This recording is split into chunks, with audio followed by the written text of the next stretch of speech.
Good evening and welcome to the 2 Meter Crew Anti-Net. My name is Nick. Call sign is KN6DAL. We appreciate everybody coming out tonight. First and foremost, we just want to thank the owners and supporters of the W6VVR repeater and the Vaca Valley Radio Club.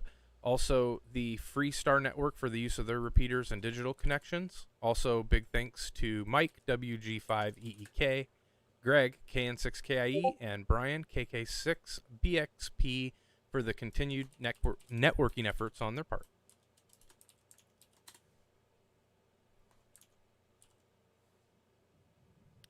All right, before we continue, let's see if there's any priority or emergency traffic. If there is at any point during the Anti-Net, you can say break in your call sign and we will clear the air for you.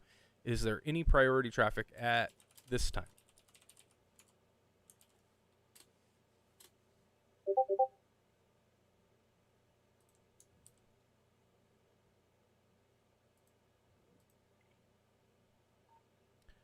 All right, nothing being heard. The 2 Meter Crew is not an actual club. We're just a group of hams that are learning and enjoying all things ham related. There's no dues or fees to be a 2 Meter Crew member. For more information, you can visit our website at 2metercrew.net, or you can join our Discord group. The link to that is in the description on YouTube.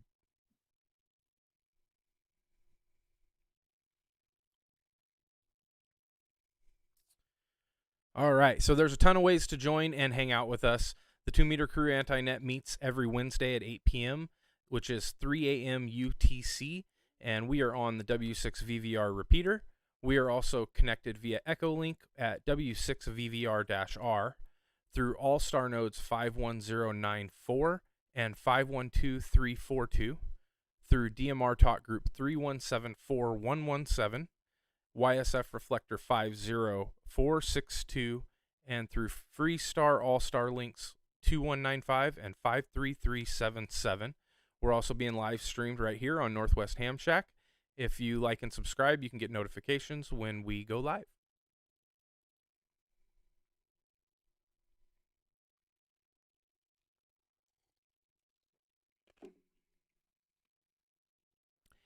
And let's see if there's anybody out there tonight who's new to the 2 Meter Crew or has never checked in with us before, or any new operators, maybe someone who just got their call sign or upgraded to a different license class. Come on in now.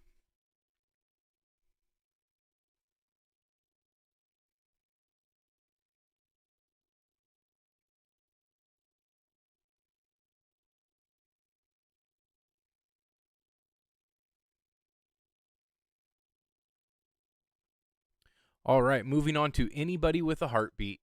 Anybody with a heartbeat, come on in.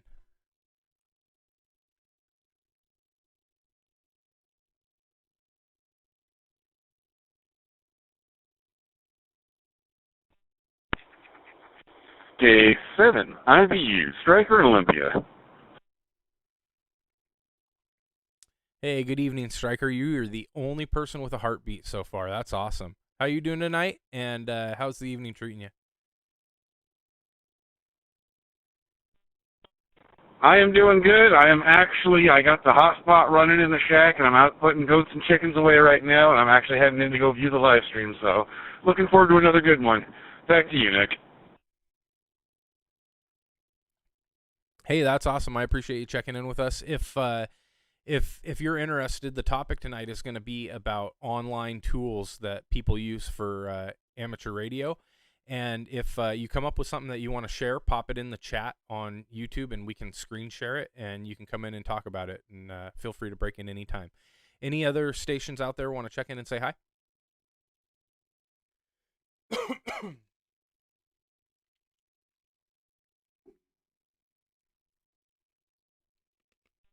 Bravo. All right, I got the last letter. If you want to key up and let it hang for just a minute, I just got Bravo. Try again.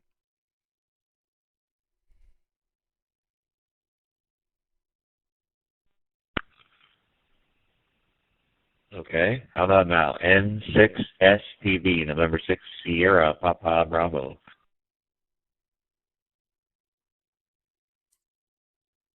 Yep, got the whole thing that time. You sounded good. N6SPB. Wow, what's your name? Where are you coming from?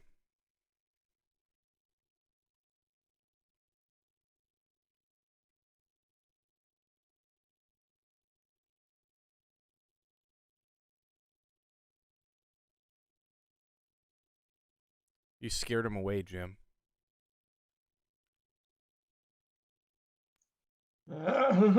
I feel bad now. That's Come back okay. in 6 SPB. We forgive you. All right, N6SPB. We'll try it one more time. I heard you loud and clear. Just curious where you were calling in from tonight and how things are going.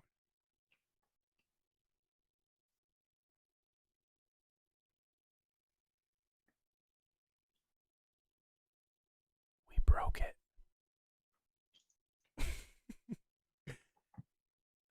All right, we'll try again here in a little bit. Moving on to tonight's topic. So we were going to talk about online tools for ham radio, and I thought I'd kick it off with the obvious first, which for me is QRZ.com. I'm not going to screen share that. I think most people know what that is as far as an online resource, but one thing that I found really interesting about QRZ when I first got introduced to the website and to how it was useful with ham radio was that you could just look up somebody's call sign and then further your communication with them. And so I had heard a couple times, like, people would say, I'm good on QRZ. And I started figuring out what that was, and then logged into the website. And then sure enough, you can find out a ton of information about people, cool things about people's shacks, kind of what they do. And then if you meet somebody on the radio, you can kind of further that communication via email and things like that. So for those of you that are new or maybe just starting out or haven't used that website, it's definitely a significant resource for the community as far as just keeping the engagement. And once you meet somebody, being able to further that communication. So I would encourage it. I don't think we even need to drop a link. It's QRZ.com. Pretty easy. But it's a really useful tool, especially when you talk to people on HF that are far away. You can really get to know people a little bit better, and it's interesting to see more about the contacts that you make. So I'll let that drop. Let's see if we got anybody else out there that's got any useful tools that they use for online radio help. Anybody out there, come on in. Check the chat when you get a second, Nick. Oh, yeah. Forgot. All right.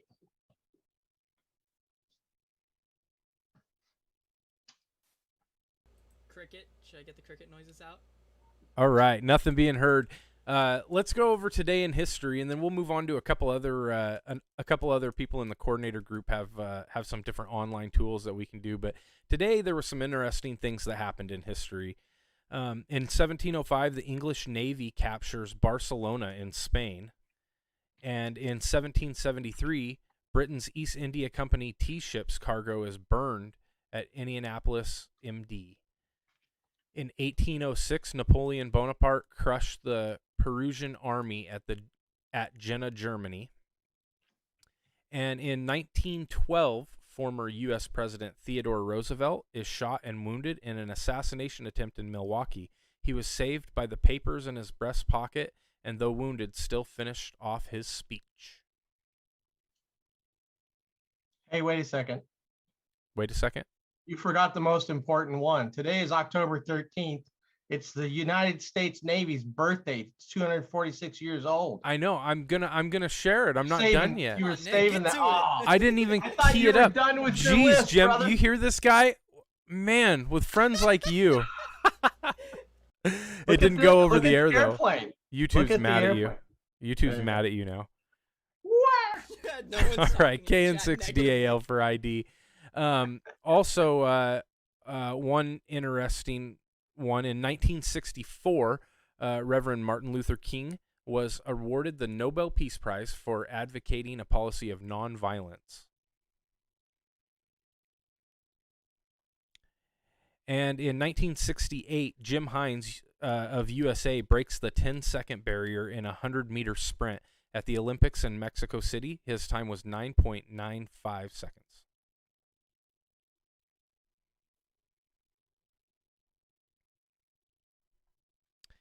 And last but not least, Jim almost let the cat out of the bag on this one.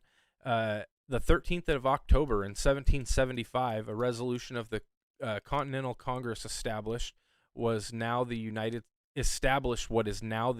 States Navy. So today is the U.S. Navy's birthday. Happy birthday, Navy. You are 246 years old, protecting us every single day. Thank you to all the Navy personnel that are listening for your continued service.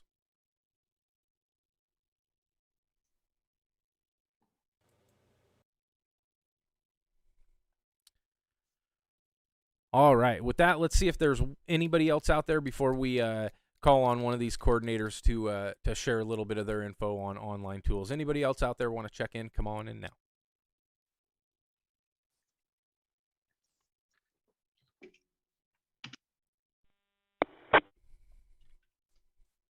Kerchunk.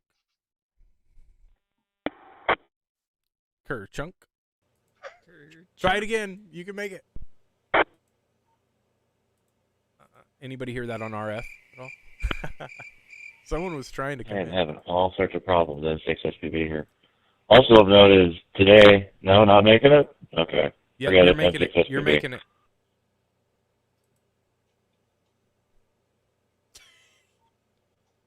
N6SPB, you were making it in loud and clear.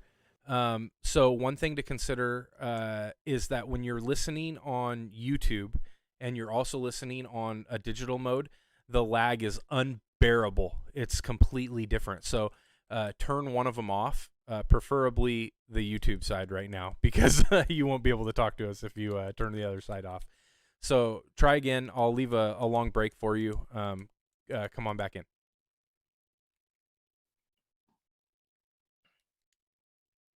I can set up my screen share.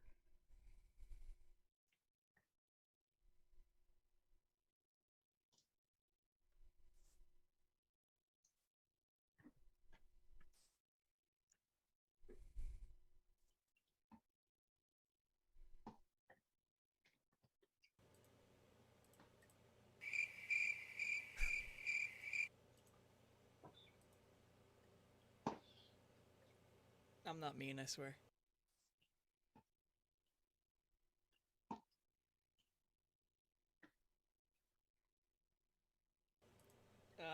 I believe the guy that was just talking November 6th Sierra Papa Bravo in chat just said he messed something up on his side. Yeah. And he said he broke the net. All right. We had a meeting of the minds, N6SPB, and we were either going to stop and refuse to continue forward until you talked or just move along. And I guess we decided to move along. I'm sorry. Give it another shot here in a little bit when we call on a break, but definitely listen on the RF side or the digital side as opposed to YouTube, because it's really challenging to get that all working together. We found it can be a little bit troublesome. So with that, I'm going to call out Jim, AA7HR. Jim has a couple things that he wanted to share on online tools. So take it away, Jim. Yeah, this is Jim, AA7HR, All American Ham Radio. Get her done. And so the first one is kind of a no-brainer, but maybe not. It's called a repeater book. And it's repeaterbook.com is the location. And you can search all over the United States in a variety of different ways for a repeater. So as an example, if you're traveling and you're traveling to, I don't know, Wyoming, and you want to make a repeater boo, that's good. Okay, sorry. You're going to Wyoming and you want to find repeaters near Gillette, Wyoming, then you can do that here. Click on enter repeater book. They changed the stupid page. There you go. They make life difficult. And so you can, if you're not logged in, then I've never used this on a computer before. I've always used it on my phone.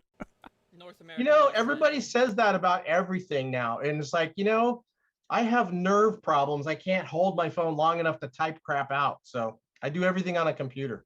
I just call on the phone and that's it. And then I put it on speaker. Anyway, so you could search for repeaters by zip code, by a radius around a zip code, by a city, by a state, whatever you want, even down to the county level. And you can find repeaters of where you're going to, or if you live in a very populated area where there's a lot of repeaters, as I do in Antioch, California, which is part of the San Francisco Bay Area, there's a pile of repeaters around here. You can also search by frequency or features. So if you're looking for a repeater specifically that has IRLP, you can find one here. So it's a handy tool. And there you go. That's my first tool. There's Washington. There you go. Can I make a comment on that tool? And there's counties. Go ahead, Connor. We're on. K7CBL. One comment to make about Repeater Book. It's a very useful tool, in my opinion, but just to keep everybody in the know, it's primarily managed by hams, physically adding repeaters in. So it's not pulling from any database. It's like my repeater, for example, I had to go in there and add by hand. There's no automation. So just because you get listed on whatever your local, if you want to call it group or council, like we have NARC, it does not update automatically. So if you put a repeater on the air, you have to go manually add it, or if one of them went off the air or something like that, or there's a change to the PL or frequency, you can go in, as long as you're a ham and you have an account, you can go in and make changes to repeaters. It goes to an administration and they go ahead and clear it or deny it for anything. So that is one thing that you have to keep in mind. It might not be completely up to date. K7CBL.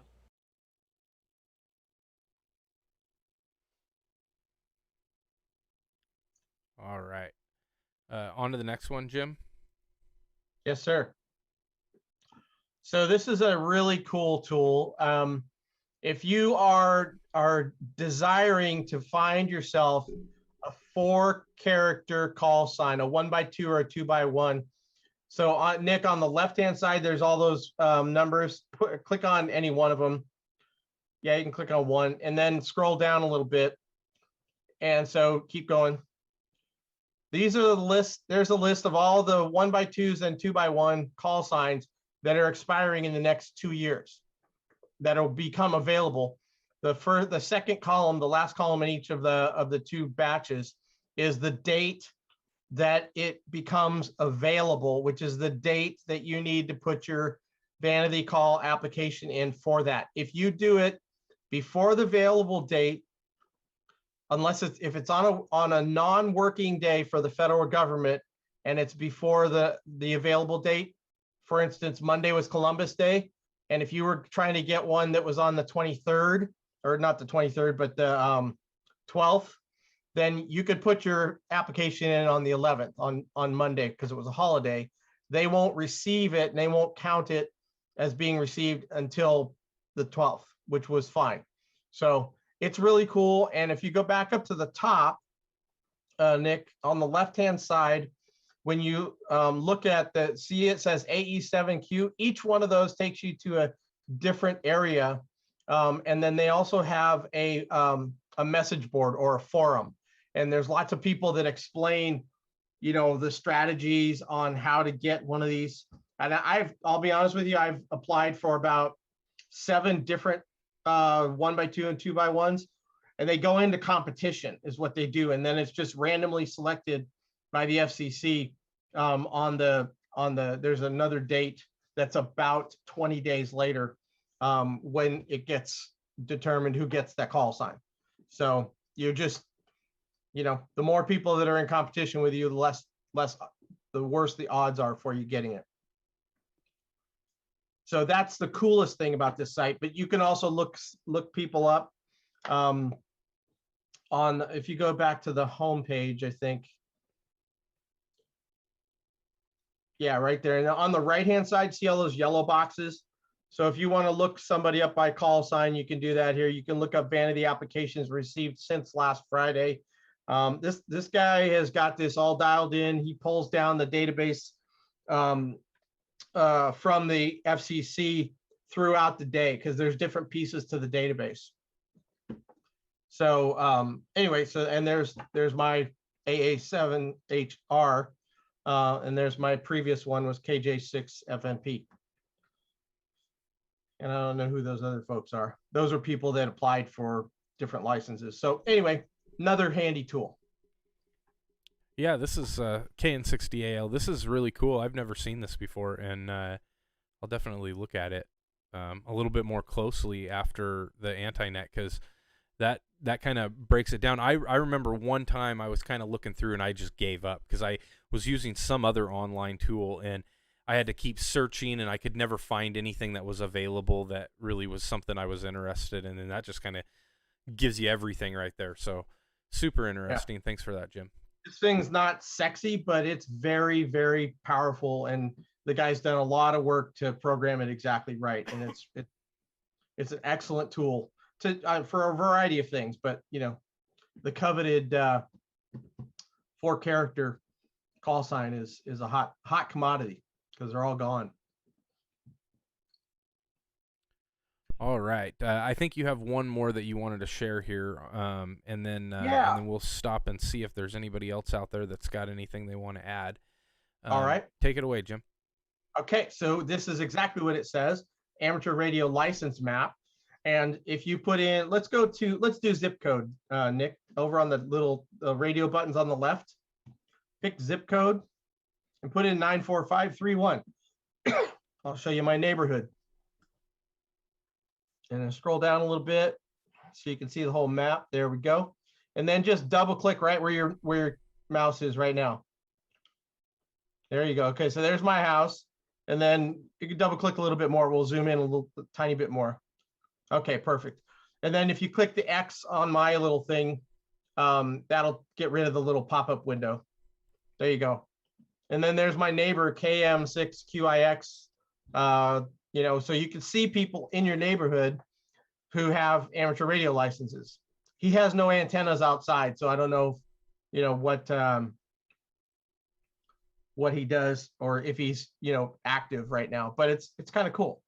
So you can do this for anything. You can do it like call sign. You were doing, Nick. You started with call sign. You can change it to call sign and put somebody's call sign in and see who's nearby, as well as that call sign. I have one part for this as well, if I may. By all means. K7CBL. Keep in mind, some of us have our home addresses on our FCC licenses, and some of us have PO boxes. So, for example, Nick's might be at his house, and let's just say Dan's is at a PO box, and you look it up, and you get your local post office to that person based on their call sign. In fact, if you find a post office somewhere in that zip code, you'll probably see like 10 to 15 different licenses just all going to addresses at that post office. So keep that in mind as well. It's not going to be a dead giveaway of their exact location if they say they're at the home QTH, or if you have friends and you're wondering why they don't show up on the map. I've got a similar situation. There's a guy down the street, and I don't see anybody licensed on that map, which is updated constantly. As we can see, your new call sign was on there, Jim. Yep. I don't see him, so most likely he has a PO box or a different address that it goes to. So that is one thing to keep in mind with a lot of tools, is especially for location finding and logging. If it's logging to their QTH address from the FCC database, it's going to be logging to whatever address they choose. It doesn't have to be their home address. So yeah, and that's where this pulls from, and straight from the FCC. It also gives the grid number right there in the middle, CN87VU. So if you need your Maidenhead grid, there you go.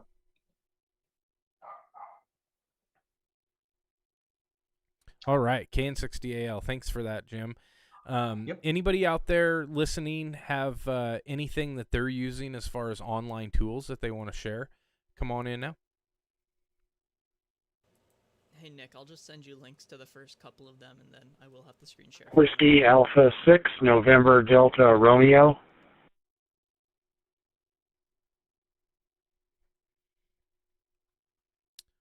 All right. Good evening, Rick. You sound great tonight. WA6NDR. Take it away.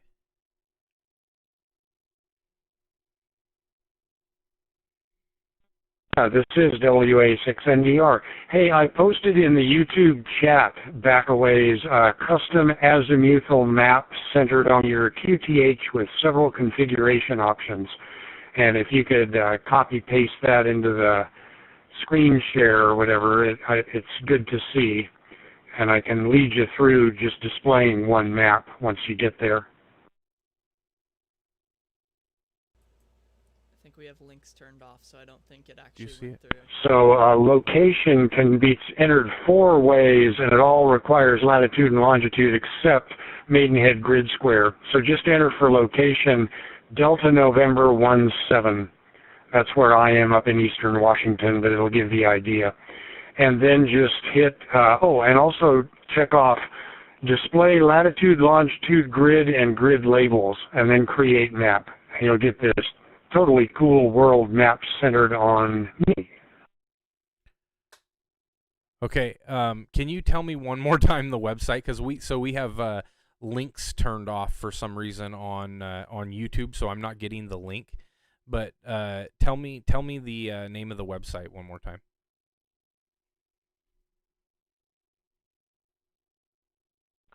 Okay, I will, but the text should be there for copy-paste, so you can copy-paste the following into your web browser.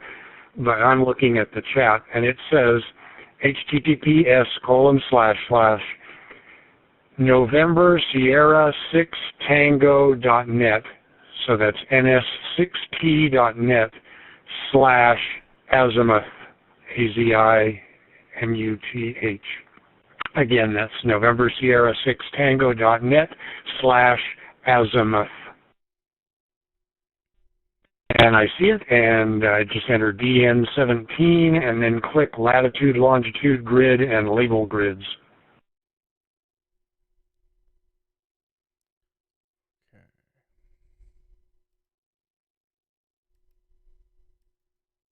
You got that, Nick?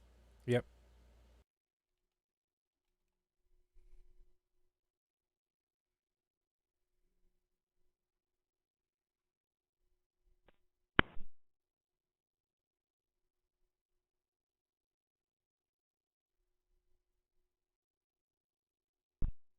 Okay, now I see it, and let me talk about this. You got to stare at this for a while, but it shows the direct distance to anywhere in the world from your QTH, and then you can see the North Pole, the South Pole, all the latitude and longitude lines, the Maidenhead grid squares there, and it's just, you can make it a lot simpler than that, but that's the most complicated one, and just tons of information there.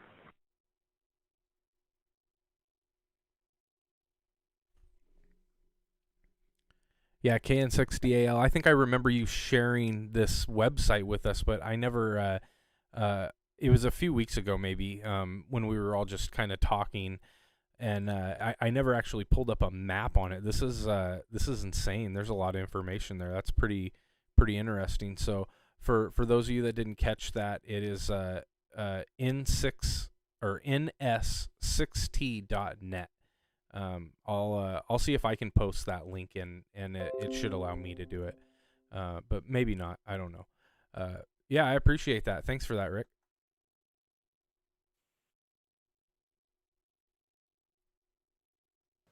You should be able to post it. Make sure you do /azimuth at the end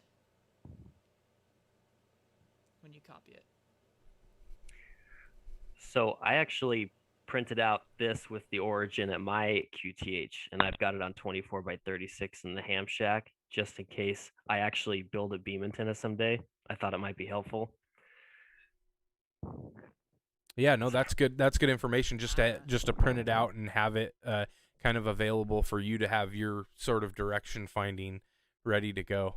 That's interesting. So DN17, is That's not a grid square though, is it? No, because he would be C.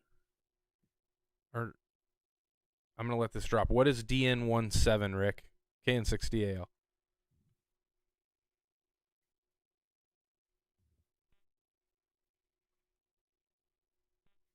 Yeah, the grid squares are exactly that. So the two letters indicate that big square area. So for example, DN is up here in Washington, and then the 17 takes DN and divides it up into 100 squares, and that's 17. And then, by the way, there's another two letters that divided another 100, and I am at DN17HP. And in fact, I'll post to the YouTube another site that'll give you your Maidenhead grid square down to 10 characters.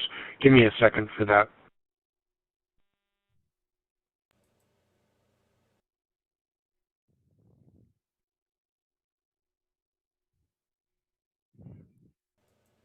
Yeah. Yeah, I don't know if it'll let you actually share the link, because it'll show on your side, but it won't show unless you send it to me and I post it, or someone that is, that's actually a good question for Connor. If I make him a moderator on YouTube, will allow him to post a link?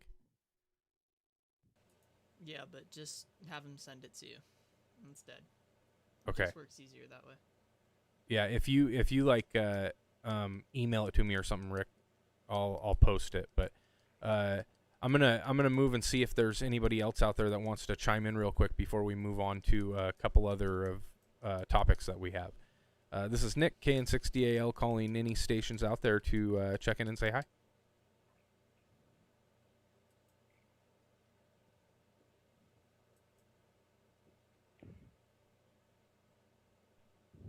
Okay, 7 AVU.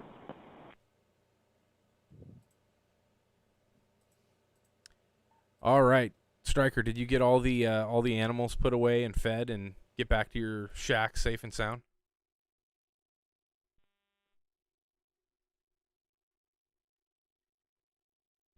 And watching the live stream. I did want to throw out a fun factoid. So all the popular YouTubers that are out there, well, maybe not all of them, but the ones that I've checked on, they seem to have their FCC or QRZ addresses set to non-home locations. Just a fun thing that I found. KC5HWB, Ham Radio 2.0, has his home location set to a liquor store.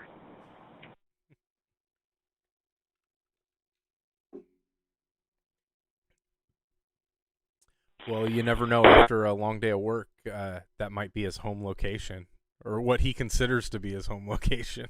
That's funny. As long as you can pick up mail there and QSL cards, right? Yeah, I wonder how he gets QSL cards if people, make contact with him or something. But who knows? Maybe he's got a deal going on with the guy at the liquor store. Some kind of. We'll have to look for some subliminal advertising going on there. See what's really happening. But cool. Do you have anything for the topic as far as online tools that you use?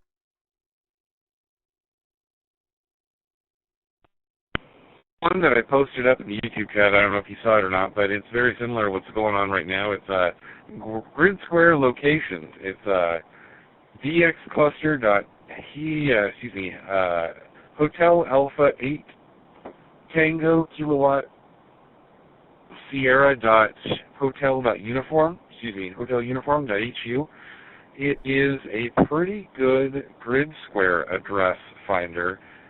When you zoom in further, it will actually show you the deeper grid squares past 4 digits.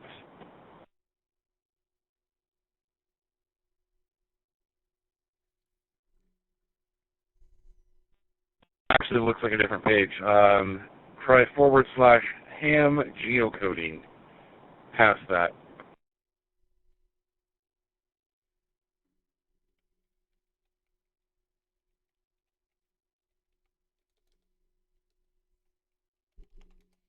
You got Nick, you can It's speak. WA6NDR. The one ending in hand geocoding is what I've been trying to post to the chat and having problems. I'm finding out that I can't post links to the chat window. So anyway, but the one I wanted to go to, that's it.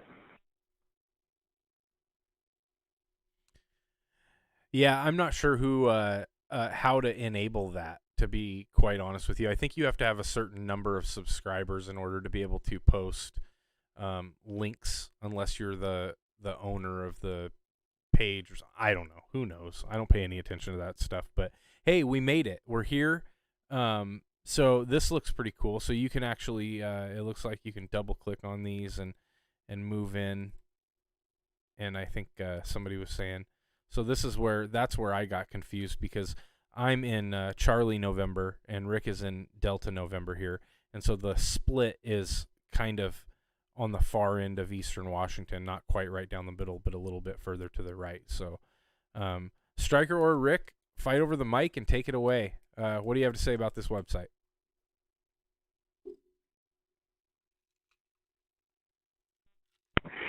WA6NDR. If you can use your mouse wheel, pick your home and just zoom in, zoom in, zoom in, zoom in. You can get this thing down to street level, and it will actually give you, I can get my Maidenhead grid square here to 10 characters, which is either my house or my neighbor's house. So just keep zooming in, zooming in, zooming in, and you get more characters as you go. And you can find your house to... and by the way, Maidenhead grid square, every 2 characters takes it a factor of 100 zoomed in. So DN and then 17 and then HP is another factor of 100, and then the next 2 characters is another factor. So you can keep zooming in to street level on this.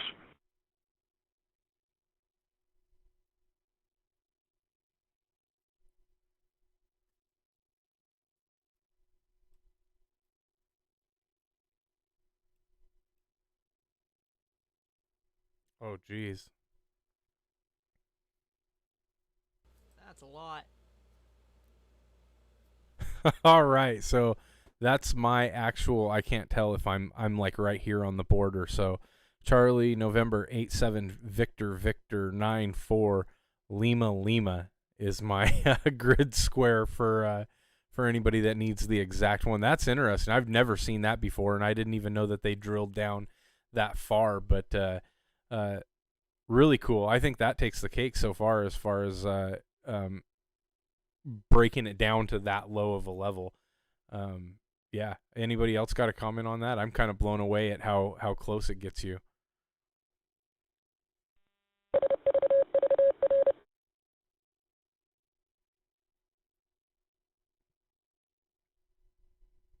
Have you guys ever seen that before?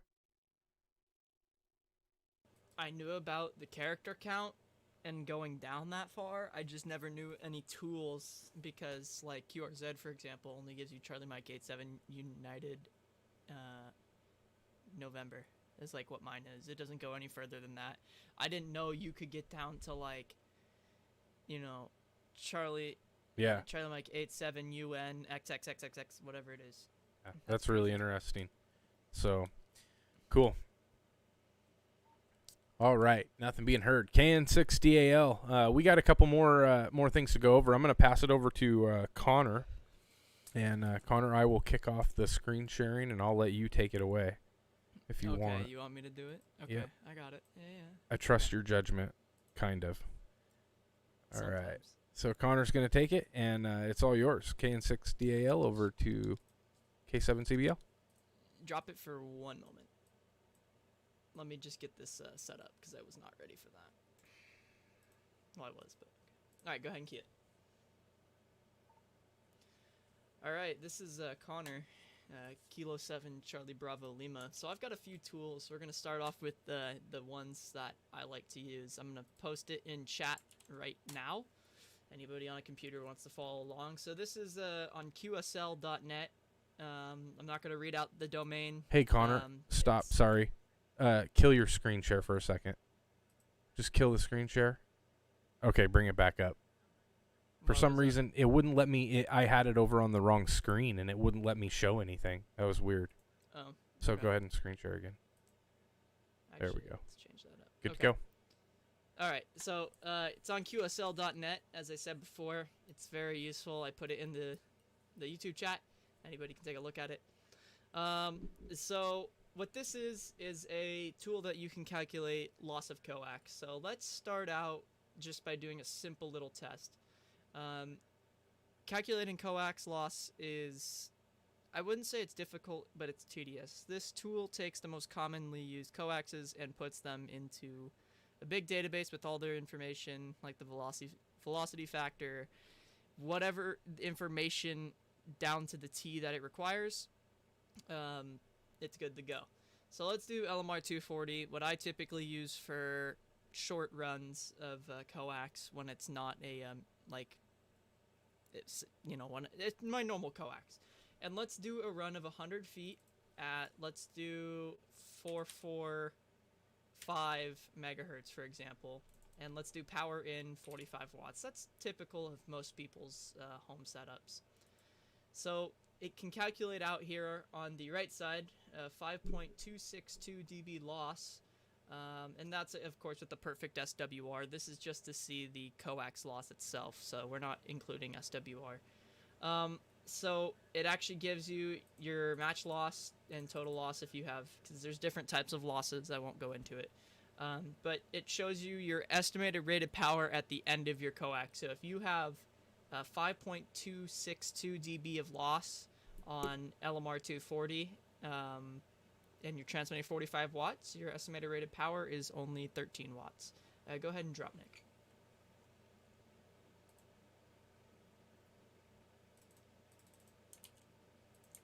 Okay, K7CBL, continuing here. So for example, we're going to move on to the next part of the page, which is actually coax loss and antenna gain.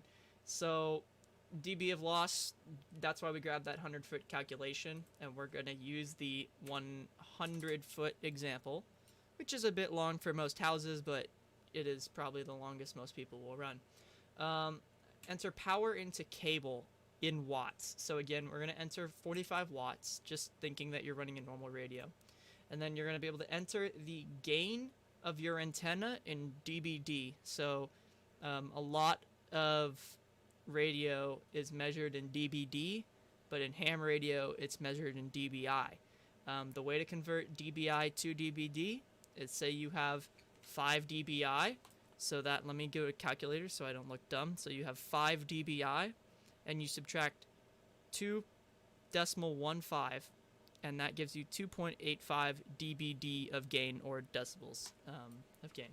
So let's say I have a 4 dB, let's just say a 5 dB gain antenna, right?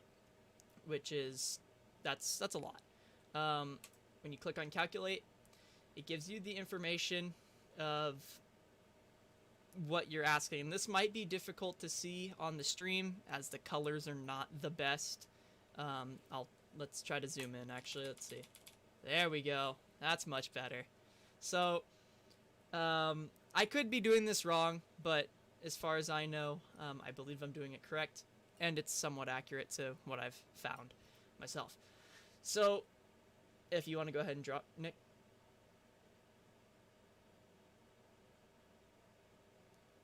Okay, so this shows you your calculated loss.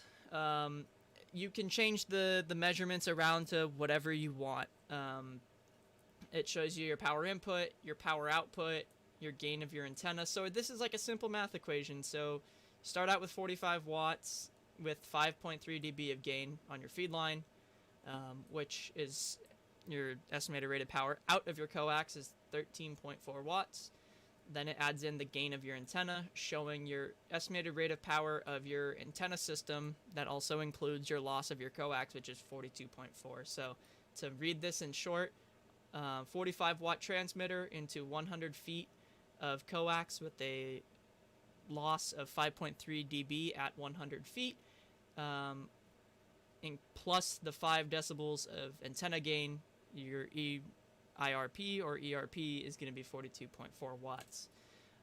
There are a few other different types of coax. Of course, this likes to act up. It's not the best one out there. You have all sorts. I won't bore anybody with reading all of these, but there's all sorts of different types of coax, hardline, you name it, they probably have it. Everything you're going to use in ham radio is on that page. So that's what I have for that tool. I'll see if there's any questions from any stations on the RF side or coordinator group that want to chime in. Please come now.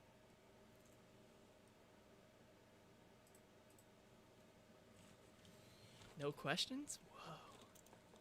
I'm surprised. Okay. This is Nick, Good to go? KN6DAL. I had my microphone off for a second there. Sorry. I don't have a question as much as a comment. I've seen a lot of different calculators, but this one by far probably takes the cake as far not necessarily like ease of use, because it is kind of like I forget Bulky. the word that Jim used. It's clunky looking and the way it Yeah. works, but a lot of It's these old school. websites, a lot of these websites are, but this has a lot of capability. It has more than what I've seen, and I like that it measures your antenna and kind of calculates everything for you. So it's definitely a couple of calculators that you can find other places, all kind of merged into one. So that's super cool, and I've never seen this before. So I will shout this out. It's not a promise, but I am looking to add this, not this exact one, but build my own on the 2metercrew.net website. I want to add some really helpful tools on there and links to it, which is V3 of the website coming soon. TM. I don't know when I'm going to work on it, but I will add a calculator, or maybe I'll just link to this one temporarily until I make my own. But yes, this is a very clunky looking tool, but I use it, and it's a workhorse for me, and it's estimated. Everything's an estimate, because you could cut 100 feet off of a spool and be a foot too long or a foot less, or when you put connectors on, you don't realize you actually somehow cut off a foot, or whatever the situation is. It's estimate. So don't take this as unless you know that you have 99.99999 repeating bar feet of coax and you can calculate everything down to exactly what you want. It's just not gonna play, but it's super useful for any frequency range. You can do HF, VHF, UHF, and this is how I determined what my perfect setup would be for 900 megahertz. I already knew that this is a great tool, but I use it before I put any antenna installation up. So with that, I guess we can move on to the next tool if there's no more questions from the coordinators or anything.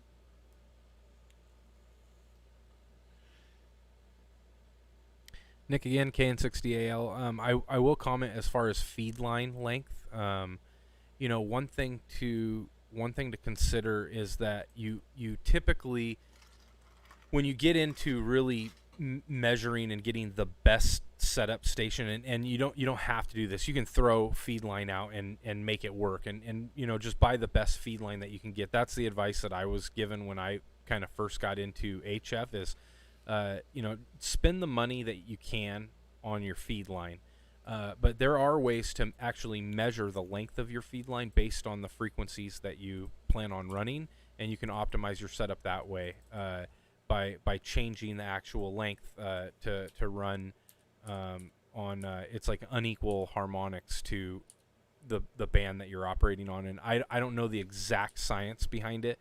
And I'm not perfect with the numbers on it, but the calculations you can find. Jason on Ham Radio TV has a really cool video where K6VLF goes on and presents like a whole seminar on how to do that. And so I would encourage you to go check that out if it's something that you're interested in, just getting the last little bit of performance out of your station. That's one way to do it, is to cut your feed line to resonant lengths on the band that you're working. So that's all I have for that. You got another one you wanted to throw out there, Connor?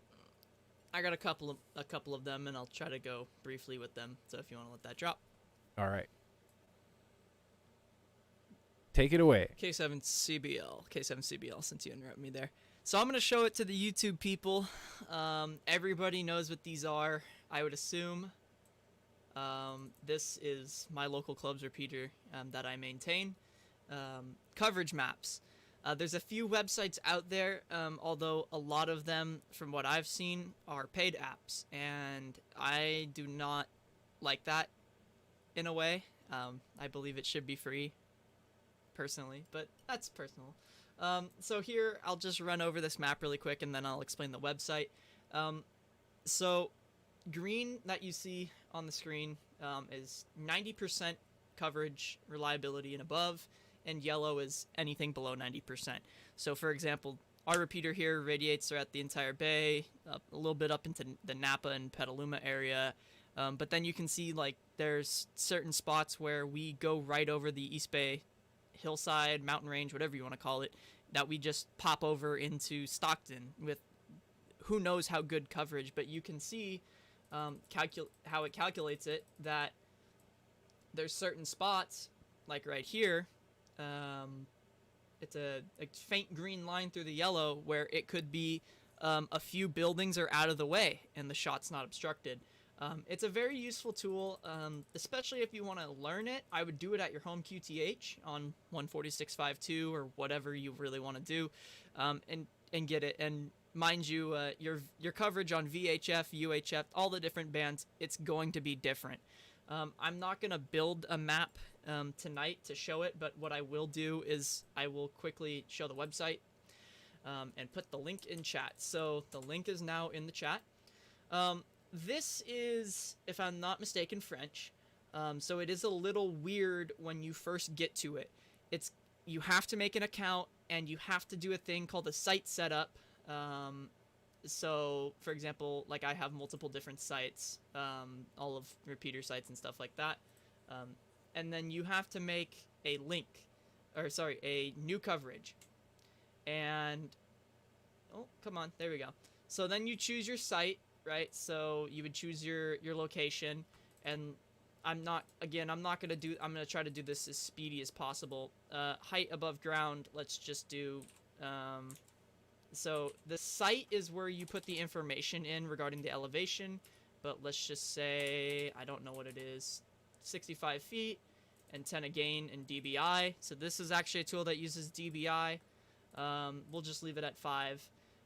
This is where it really matters, is your mobile antenna height and antenna gain. So think of a car, for example. I typically do 2.5, which is 8 feet, it depends on what antenna you have really at the tippy top of your antenna, and most vehicle antennas have at least 3 dBi of gain. Let's just do it on 440.000. Transmit power 50 watts. Line loss, that is where that other tool that I just showed comes into play. Let's drop. We timed out VVR. Whoops. Yeah. Bring it back up. K7CBL timing out the VVR is normal. So this is where you actually would put the numbers in that you used on the last website I presented to get your line loss. So this is very quick, but let's just say our line loss is 1.5 dB of loss. I always leave required reliability at 90%. All the other information, you can pause a stream, grab a screenshot, whatever you want to do. And then you have 2 rays, and let's just set it down to, let's just do 5 miles at low resolution, or let's do 10 kilometers, which is a 6-mile radius at the lowest resolution, so that it's very fast. And we'll hit submit, and it'll process, and we'll let this process. We can go ahead and drop. Now we need the cricket sound. I got you. Hold on. It's still loading.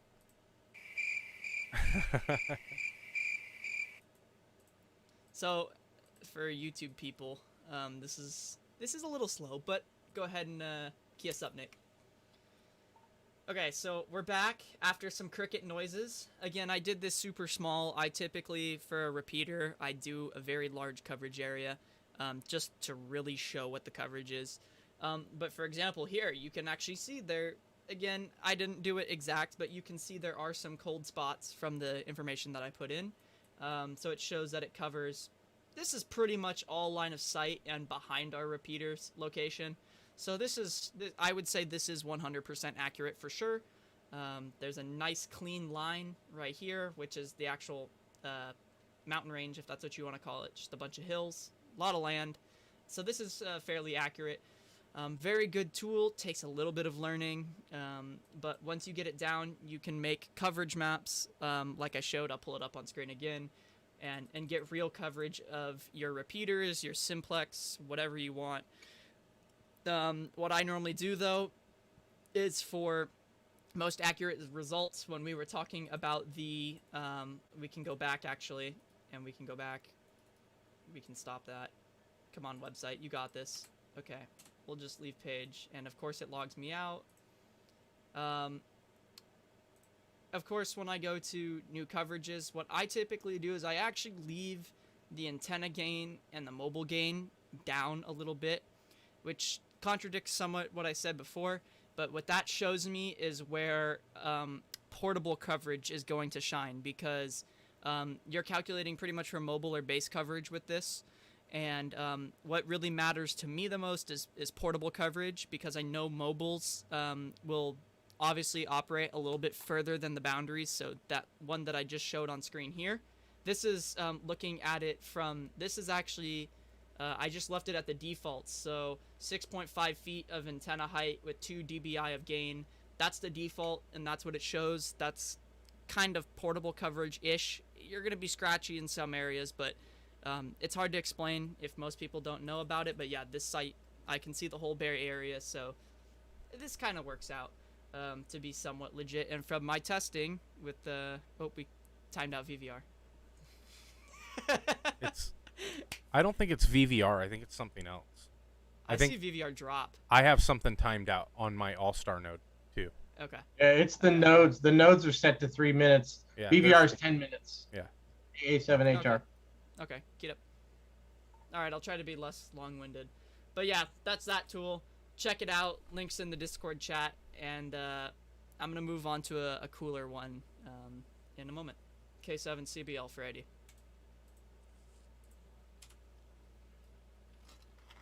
All right, go ahead. All right, K7 CBL back again here. So this website, I'm gonna put this one in chat. I'm not sure if many people know what number stations are. So this website, number stations are really cool. Look them up on YouTube for a very in-depth video. There's tons of channels out there. I love just listening to them. They were used in the Cold War, and funny enough, are still active, some of them to this day, for espionage. So spies in other countries would use shortwave receivers to get encrypted messages via a one-time notepad, be able to copy it down and get their orders from whoever's working them, so the government or whatever. Like I said, history and more detail online. But these websites are really cool. So this one specifically, it just updated on stream for us.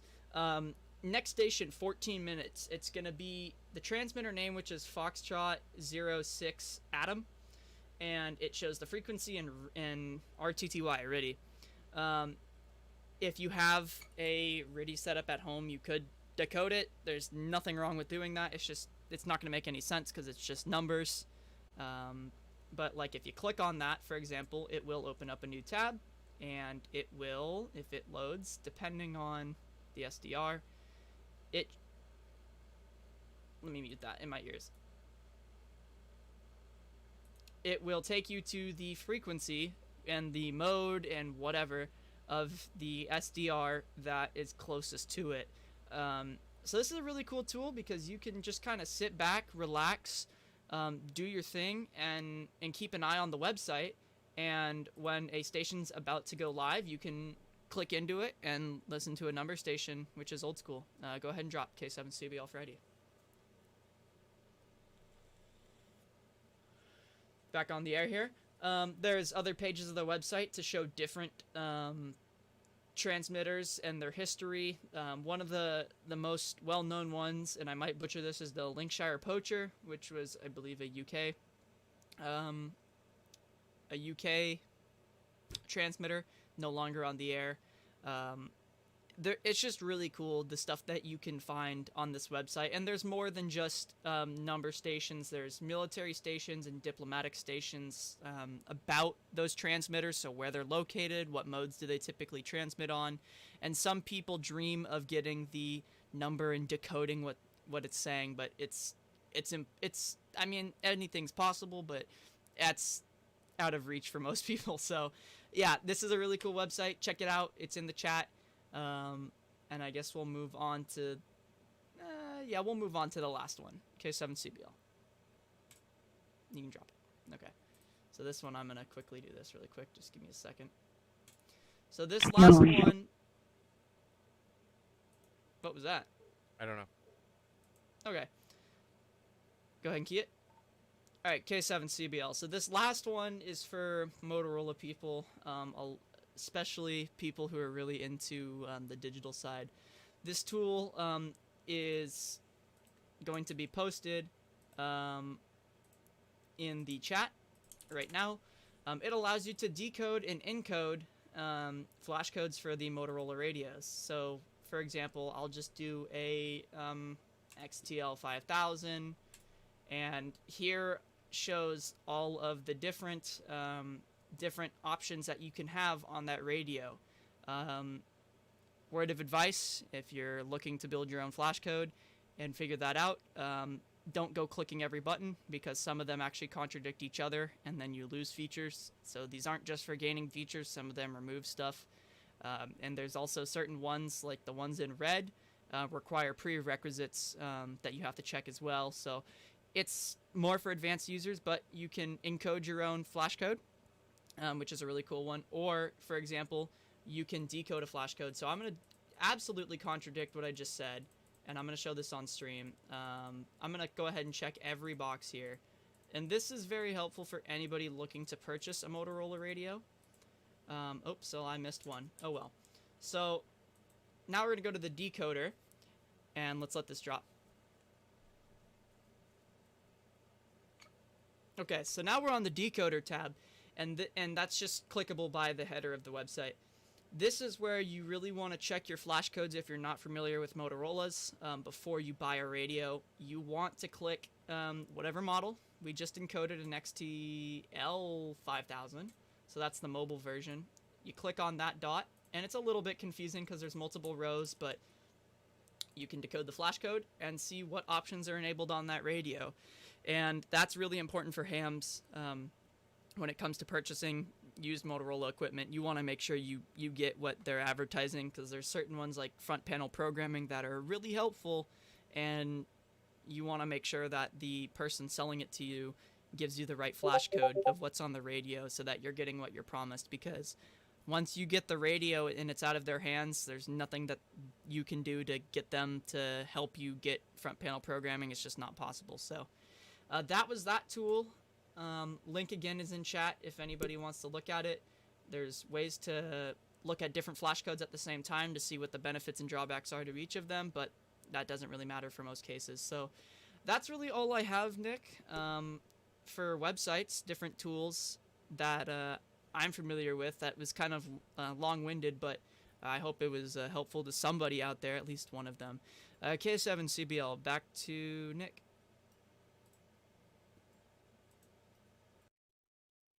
All right, thanks, Connor. I'm gonna move over to. Okay, I have. Do I have the screen back? Why does it look like that? There we go. All right, I'm gonna screen share one more thing here, and then I'm going to pass it over to Dan. So give me just 1 second, and I will pull this up.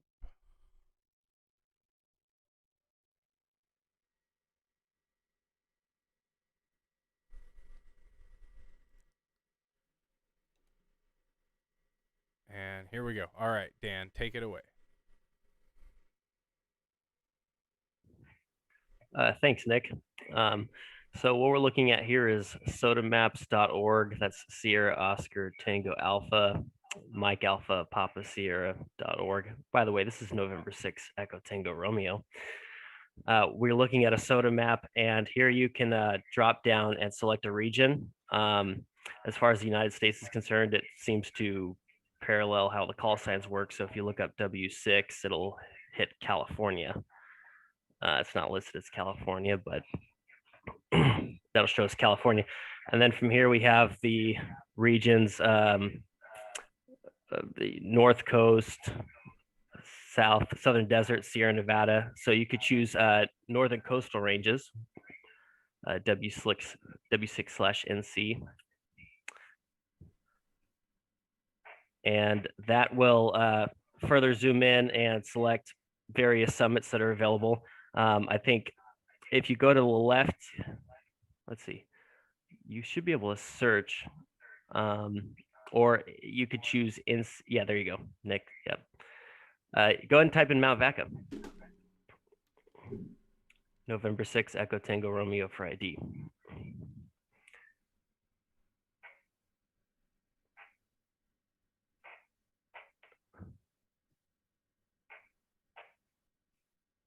And KN6DAL didn't take it.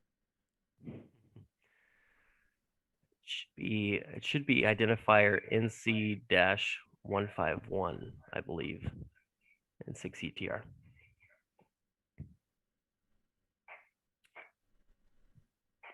There it is.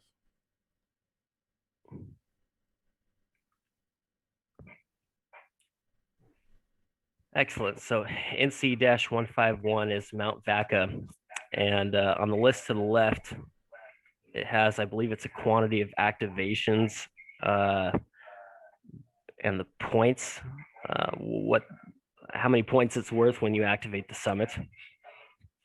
And you'll notice that there's text that is both in black and red. The red text of various summits actually stands for summits that have not been activated yet. And it's a great website if you're up for a challenge on finding a summit that has not been activated yet, because then you can just find one that's listed in red, and also the points are available. So if you're after the big one that is worth 10 points, it's right there at your convenience.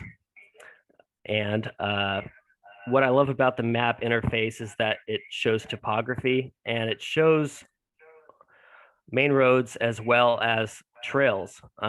November 6 Echo Tango Romeo 4 ID, and drop if you want, Nick. Hey, can you turn off your YouTube in the background? Sorry, that's my handheld. You're totally fine. Thanks. Take it away. Okay. So Nick, can you navigate towards Lee Vining? Do you know where Lee Vining, California is? Negative.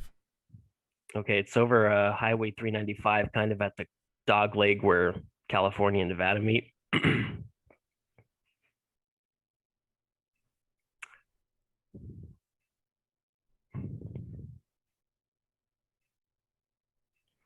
Let's see.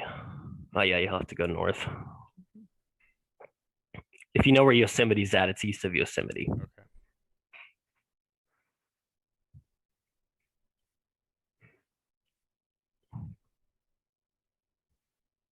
Okay. Oh, there you go. That's Lee Vining.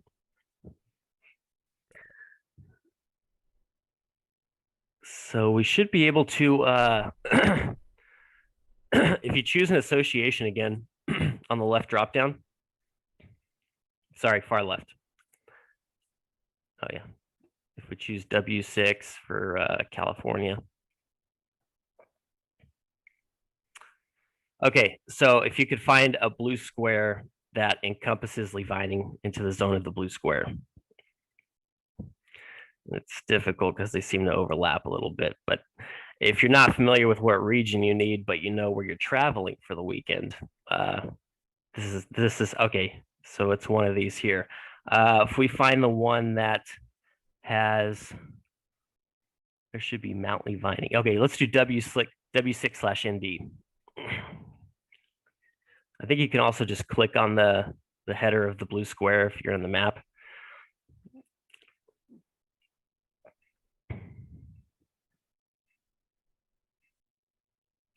Whoa. I don't know what I just did.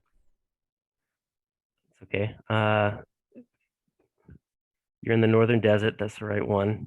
And there should be a summit called Levining.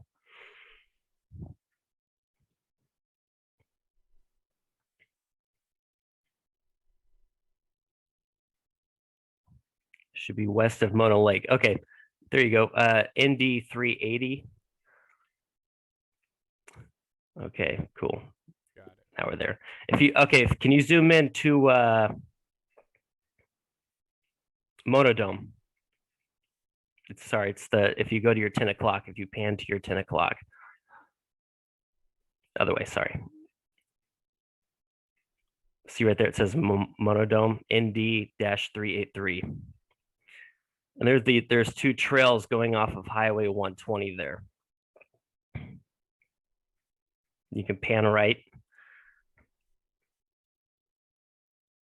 Okay, you see those two trails that go off there? Okay, so that's what I really enjoy about this map is I've driven those trails, and the one on the right is it's a very rigorous four-wheel drive trail. You have to be a somewhat competent off-roader. And what I appreciate about this map is that it displays the summits available for activation for ham radio, and it shows topography, and it shows major highways, and it shows trails that are not considered, average roadways for your typical motorist. So that's why I wanted to present sodamaps.org is if you're planning a trip, and you want to try to get a visualization for how difficult it's going to be to get to the top. That's why I recommend this website. I am not in the best shape, so I like, Mount Vaca, I'm used to being able to drive to the top. This, I know I can get close to the top, and I can study the topography and get a better understanding of what elements I might be encountering in terms of grade. So that's what I wanted to comment on. And November 6th, Echo Tango Romeo for ID. No, that's interesting. I've actually used a few different soda maps, but I've never really investigated this one. It's a little bit laggy just because I have a lot of things up on my computer right now. But I think if I was just like using just this, then it would be a lot easier to navigate and move around and stuff. But it's got a ton of information. The one thing that I liked about it is that it shows the ones that have never been activated. So the cool thing about a soda activation, I've never done one that has never been activated before, but if you're the first one to do it, your name is always associated with that. Like when people look to see who's activated it, like if you look at SOTL.org, I think it is another great map program to use, and it always pops up and says this is the first person that activated it. So that's kind of neat. And this highlights right there where it is, and there's a ton in that first area that we looked at up and down the coast that you can go do. So yeah, that's a pretty interesting one. Anybody else have any comments on that from the coordinator group?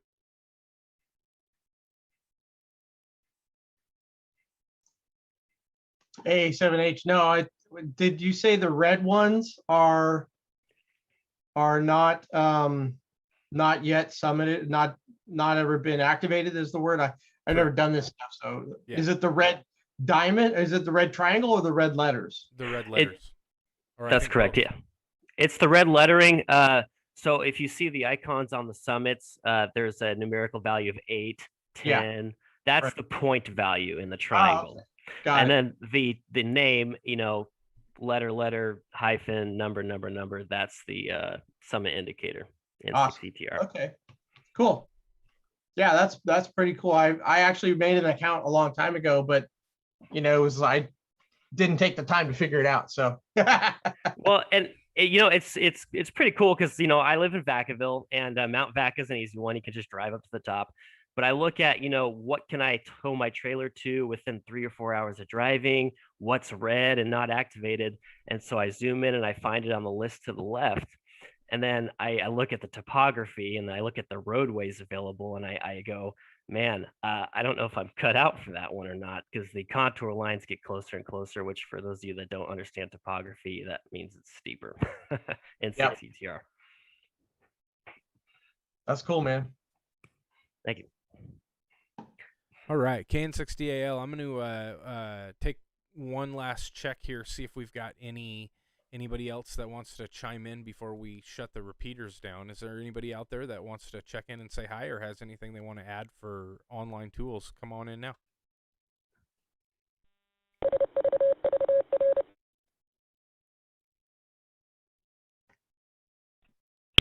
This is Kilo November 6, Kilo Indy Echo.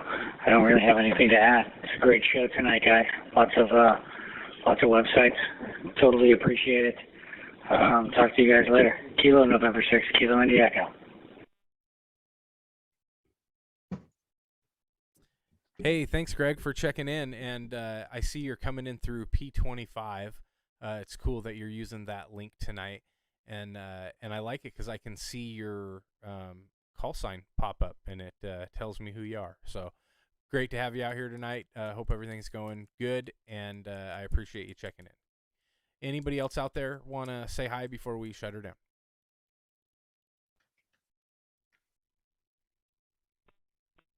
You?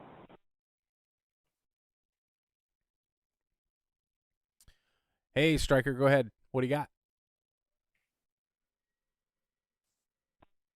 One more thing to add, Connor's website that he shared jogged my memory on another one. It's called heywhatsthat.com. It shows you the topographical obstacles in the way of 2 points, and it's really helpful if you're doing 2-meter work.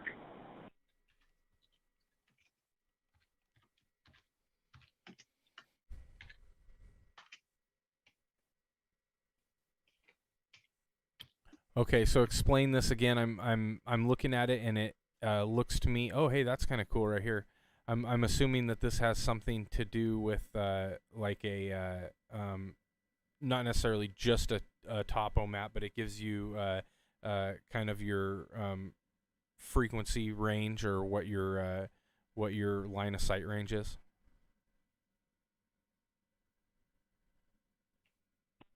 So on the line of sight, I've done it before from Capitol Forest just as a mock-up, just because it's close to me, but that's one of the sites they have in there. I think you can set up your own surveys, and it will queue it in their servers, and it will actually do the land layout for you.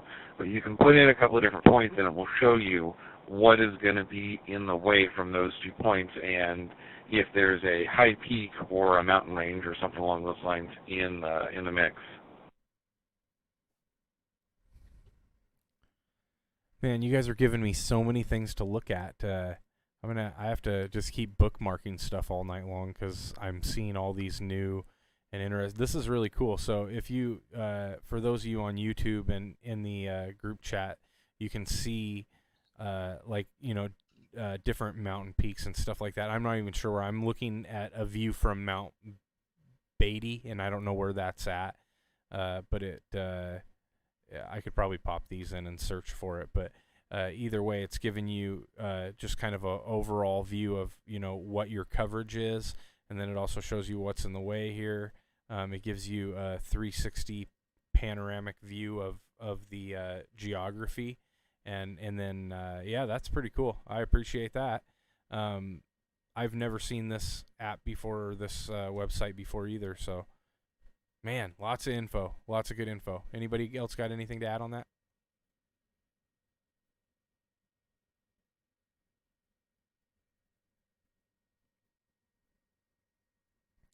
All right, with nothing being heard, we're gonna go ahead and shut the repeaters down. I did post a Zoom chat link in the description or in the chat on YouTube. If anybody wants to jump in and say hi. We'll probably only be around for a few more minutes, but you're welcome to come on in. And appreciate everybody coming out tonight. And I'll say 7-3, and we will return these repeaters back to normal operation. Thank you. All right. This Hey, What's That app is really cool. You see that, Dan? Yeah, I think that's awesome. I've never seen this before. Because you just really don't know what to expect being in the way of your coverage. Yeah. No, that's really interesting. So like you can they have a bunch of drop downs. I'm assuming there's a way that you can look at different panoramas, like from I'm assuming your QTH and stuff. Sure. It looks like you might have to put in like your Latin Lounge on it. Well, are you viewing from by is that state listed in the parentheses and brackets off to the left? Well, it says all panoramas view. The drop down box. Yeah, so like it doesn't say state, but it says like No, but like isn't yeah, AL like Alaska, California, Delaware. I think if you go down, like if I went down to I wonder if I went to Washington. See, it only goes California. Okay, here we go. More California. I don't know how the heck these are organized.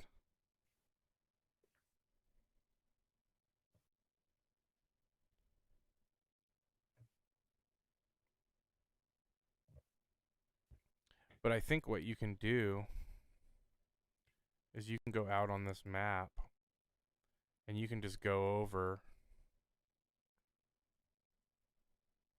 Oh, here we go.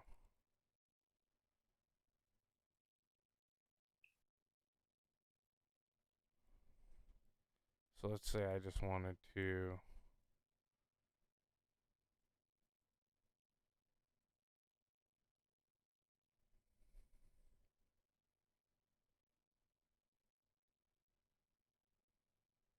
oh, see, you can put frequency, Wow. curved earth. Oh, here you go. So you can select where you want to be.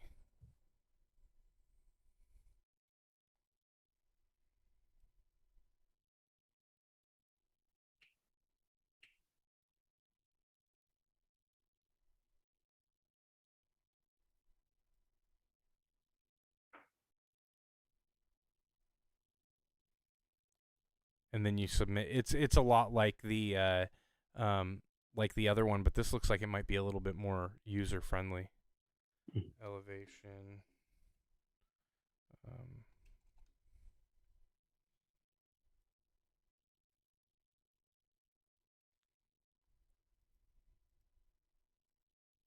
Oh, number 4.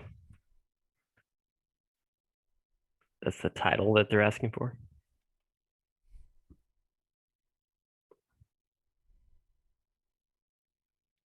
Two minutes. We can't wait that long. Where's Connor with the cricket noises? I know, right? Okay. So there's our panorama. It's showing, I think, houses. That's got to be it. 2 stories and single stories. That's crazy. This is really cool. Man, there's too much information. My mind's exploded now. Oh, here we go. We have someone in the chat. Pick Twin Peaks in California, and then if you go to the second triangle on NNE on the view, you can see Mount Vaca. So let's try that. Let's see. See, I don't know a way to like just select it without looking though. Can I control that? No.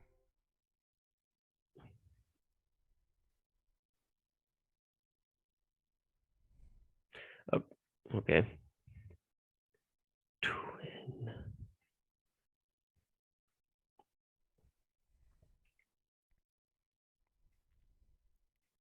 All right, Eric, you started this. You better get in there and chat this thing up. Let's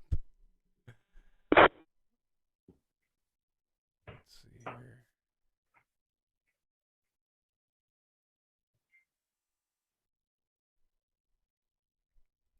Yeah, I'll have to play around with it and see how to navigate through there, because like you can go.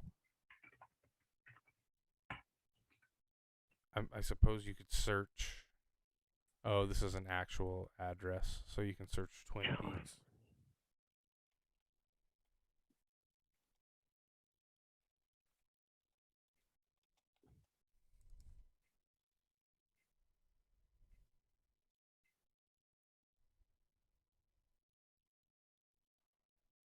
Does that look right?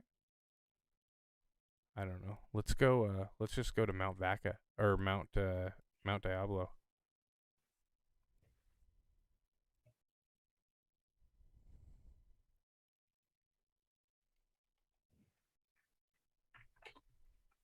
How high is Mount Diablo? 3,200 feet. I have no idea. We're guessing.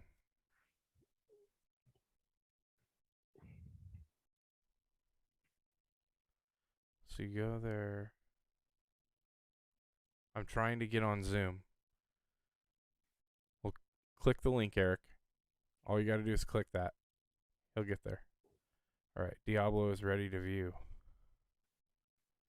So here we on Oh, I suppose that's because there's nothing in the way anywhere. Maybe Is that why was Kasich? Maybe That's was why the wrong Kasich's one. POU comes in so well. Right. It's asking for a passcode. It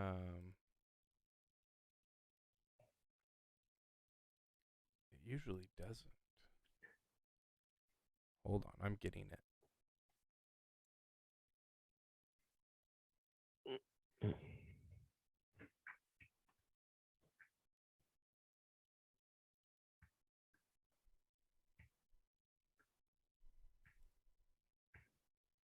Here, click on this link, Eric. This should let you in.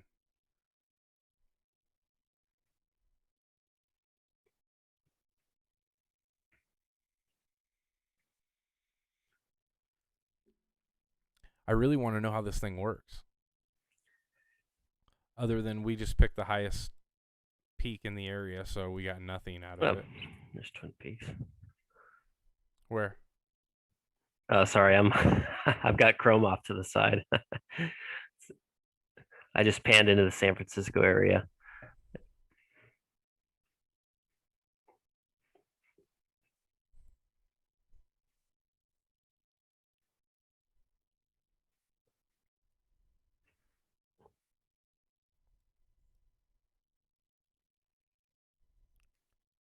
So I think on this, though, you have to create a new panorama for every one. Oh. And then it saves it for you. And then these might just be all like more popular destinations that people have. Okay.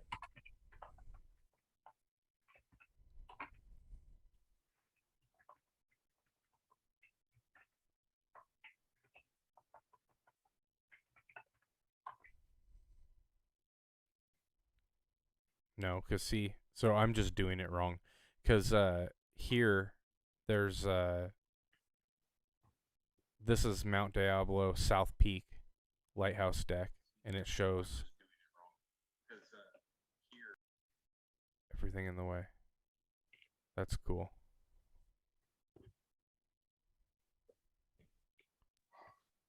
All right, I'm here. Oh, hey, Eric. Hello. So on this, so you have to create a new panorama for each thing that you want to do. Is that right? I've never used this before. I was just playing with it with Twin Peaks. Okay. Yeah. Where did you find Twin Peaks at? Give me a second. It's California, San Francisco, Twin Peaks. So down, let's see. See, that's the thing. There's a bunch of Californias here, and then if you go up, there's a bunch of Washingtons right there. Okay, so BG. Too bad you can't search. Yeah, I know you can't search in this drop down. Okay, slow down. Let's see. It's like between BG and DE. Okay. Yeah. Okay, now scroll. Yeah. The second. Okay, you went too far. Go back to where you can see north. The second peak to the right of north. Yeah. No, right. No, too far. Right there. There you go. That's Mount Vaca. Oh, that's cool. Wow. Oh, and if you click on it, it gives you a line. I think Connor may know this program, and he just got off too soon, because I think he showed me something, and it might have been a different program, but similar. So I'll ask him about that, because it showed what was in between him and Mount Vaca, where he was at, or where his repeater site was at. So we were talking about line of sight between the two repeaters, and there was essentially nothing. And so this is good information here. Yeah, it was weird. I was like looking through it and just figured that Mount Baca would be something you guys are familiar with. But yeah, What area are you in, Eric? I'm in Castro Valley. I was actually at are you up in Vacaville? Who's in Vacaville? I'm currently in Western Washington in the Everett Okay. area. But like during field day, we were all down together in Vacaville. But I was there. Oh, okay. I was the one that I came with my daughter, and Oh yeah, and I remember. I came up for dinner the Yep. night before. Yeah. Yeah. Well, cool. Oh. It's good to have you on. Hey, Eric, I remember now. Okay. Yeah. Sorry, I don't have. Oh, actually, here, hang on. I forgot. I do have a camera on this one. I can do it. All right, there we go. Yeah, I remember you. Okay. Yeah. So, anyways, face with a name. Yeah, I'm the So- dummy that picked a club that's 800 miles away from my house. So Actually, I remember as well. I remember you as well. I remember. Yeah, that dinner was pretty cool.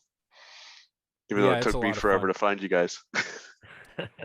yeah, it's tough to beat. I mean, far and wide, the Vaca Valley Radio Club. There's just such a big following of people, and the people that are in it are so like open and willing to help and just trying to do the right thing in ham radio that it's hard to beat a club like that. You know, it's a really cool group of people. Yeah, I mean, I can't imagine 800 miles, but 50 miles is tough too. Yeah. Yeah, well, I can't go to all the events. I just try to, make it out to one a year or whatever and support the club. And, they're really supportive of the 2 Meter Crew and me just allowing us to do this on the repeaters and stuff. And it's just a lot of fun. And the one thing that I found that's kind of like you get these groups of people that are kind of cliquish sometimes, and they're just not like that. Old, young, it doesn't matter. They're just all about like learning and innovating and trying new things and exploring different avenues, and that's what you need for growth. Because if it was stagnant and you could only do one or two things in ham radio, people would get bored with it and move on. Yeah, I mean, I don't know if you guys remember, but I shared during that weekend. I was, I'm assuming it's just the three of us, huh? Right now, yeah. Yeah, I've been in the hobby since 1994, so 25 years, and well, actually longer than that. But it took me 17 years to get into the hobby and actually get into it. It was a friend of mine that lives up in Nevada that really got me into like the HF and everything else, and I've just been branching out. And recently, I've been doing SOTA and POTA and stuff. So I mean, it's the hobby is just taking off. I enjoy it. Yeah, there's so many different little things to do. I've kind of been in a just sort of, I don't want to say prepper stage, but I've just kind of been in like this prepper mentality where I've been like focusing. Like, one thing I'm going to post in the chat, and if anybody has any recommendations, feel free to post it. But I'm going to post in Discord. I don't know if you're in our Discord, Eric, but I am. Okay, I'm going to post and see what people are using for like everyday carry and go bags, because I've been just kind of like shrinking down what I carry into like what do I really need, and what do I really want to have with me all the time, and I'm down to like this and it's too small, so I need something bigger, but I don't want something huge. I don't want to carry around like a 30-liter backpack everywhere I go, or even I'd like to be like a 20-liter backpack or better, or smaller. And that's just enough for me to carry all my, like right now I have a 10-liter backpack that has a hydration pack in it, which takes up almost all of it. And I can store my HF gear, all my UHF, VHF gear, everything I need to go do an activation, a SOTA, a POTA activation, operate any band 80 or better in HF, and it's just like I'm ready to go right in this tiny little pack, but I need just a little bit more room for like essentials like a coat, and that kind of thing if I don't want to wear it or I want to take it off. It just makes See, it I'm a not little the harder. yeah, I'm not the right person to ask that question of, that's for sure, because I got all kinds of things. Yeah. But, I was gonna ask Connor because he's all about that kind of stuff. He likes, all kind of like the tactical sort of gear and things like that. But I need to find something, and I'm open to suggestions if anybody's got one. Cool. What's going on with you, Bert? Not much. Just got home from work. Yeah, Bert was there that night, weren't you? I was there during the day, but I don't think I was there for dinner. Oh, okay. Yeah. Yeah. Like I was there like the Saturday? Yeah, I remember. Yeah. I think me and you kind of showed up at the same time for the when it But started, you had right? you had your family, right? No, it's just me. Or it's just you? Yeah. Yeah. Okay. I think I had my daughter with me. Yeah. Yeah. What's going on, Striker? How'd How's it going? the show go? It was good. We had a ton of information, more than I thought we were gonna have.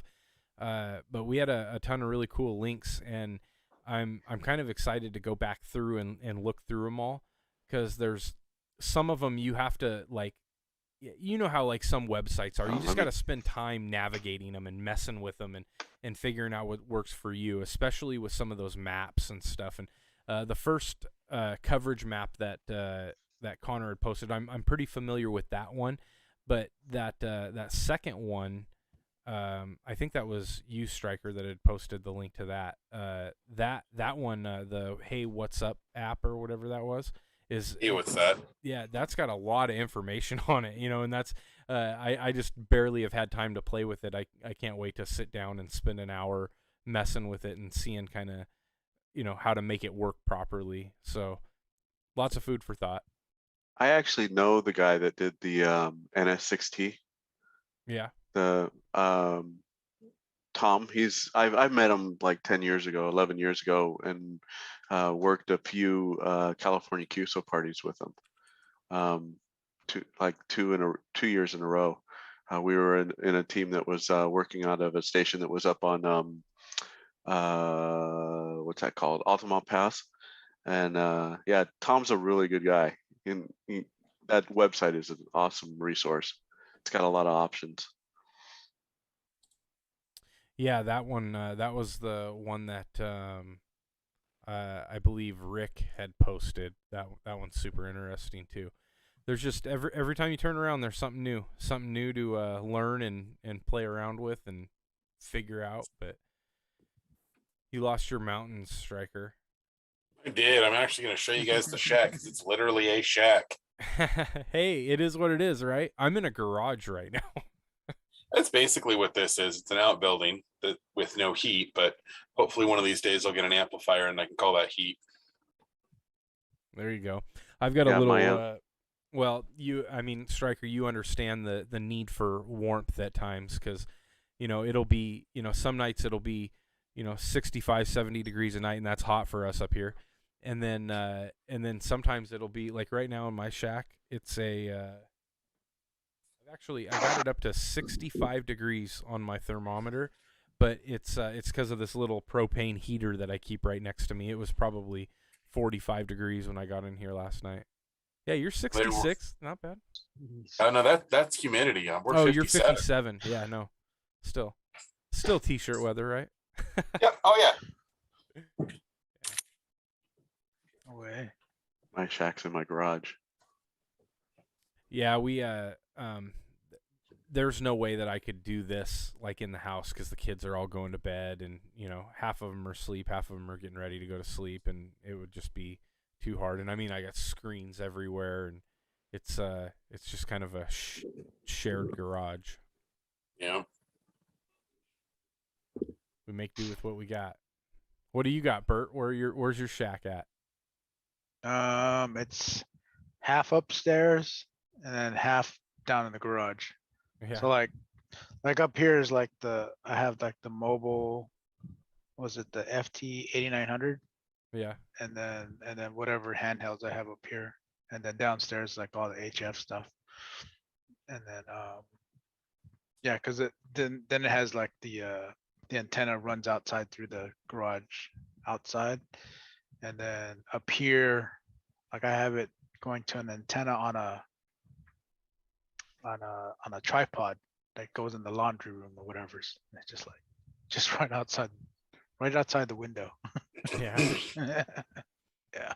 I've kind of got 3 shacks. I got my shack here, and then I got my shack in my truck, and then I've got my portable shack in a backpack. Mhm. They're all 3 ready to go wherever I go. But I actually have. Oops, sorry. Go ahead. No, go ahead, Eric. No, I actually have another tower I have to put up, and I have to take my original tower down. But I'm nervous because I'm kind of in a position where in the next several years I'm going to be retiring, and once I retire, I don't know exactly what the plans are. So I don't want to put up a tower, pay for a block of cement to go into the ground, and then have to do it somewhere else. Yeah. So Yeah, I mean, I suppose you could probably get away without cementing it if you guide it really well or something, but I don't have the property for the guy. Oh, okay. Yeah. Yeah, so you got to cement it in. Yeah, it's tough. So right now I'm in an HOA, so I don't even have and I have 2 towers. They're at my work right now that I could set up at some point. But I can't put them up at home right now. And so what I'm currently running for HF is I've just got a mast that is ratchet strapped to a tree, and it comes up right in the middle of the tree. So the tree covers me about 16 feet, 15 to 18 feet or something, with some kind of coverage to this whole setup. And then the point of my pole is, I think, at about 26 feet. And then I've got 18 gauge magnet wire, so enamel coated copper wire that comes down, and it's a fan dipole, so it's just resonant cut for 20 meters, 40 meters, and 80 meters. And the 80 meter legs are, because I'm in a like little, all the houses are stuffed on top of each other type of deal, and so I've got the 80 meters kind of wrapped around the sides of the house a little bit.